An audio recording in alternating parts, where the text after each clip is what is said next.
সকলের মাথা ধরার দাবিতে রাস্তায় নামবেন, তাহলে রাজ্য পাল্টাচ্ছে। মানুষ নিজের অধিকার বুঝে নেওয়ার জন্য, হক বুঝে নেওয়ার জন্য সোচ্চার হচ্ছে। সব হারা মানুষ যখন এক কাট্টা হয়, তার যে শক্তি, সেই শক্তির মোকাবিলা কেউ করতে পারে না। এজন্য আজকে বিজেপি আর তৃণমূল এই খেটে খাওয়া মানুষের ঐক্যকে ফাটল ধরাচ্ছে।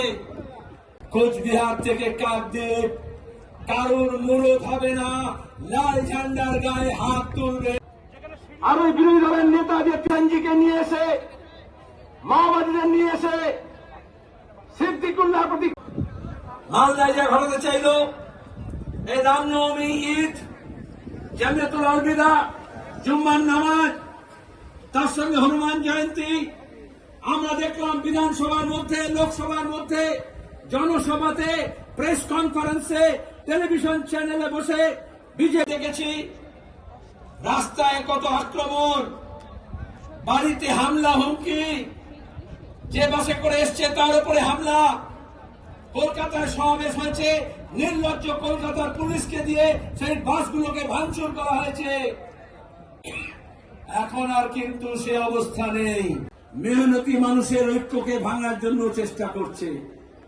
একটা হিন্দি সিনেমায় একটা ডায়লগ ছিল, নায়ক বলছে हम तुमको पानी में डुबो के मार देंगे, ভিলেন বলছে हम तुमको पानी पिला पिला के मार देंगे।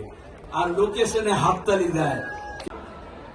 তারা সবাই যোদ্ধার, জমিদার, মালিক, পুলিশ, এই স্বাধীন ভারতের পুলিশ, বাংলার পুলিশ, খেত মজুর, দিন মজুর, একটা হকার, বস্তিবাসী, কলোনিবাসী, উদ্বাস্তু মানুষ,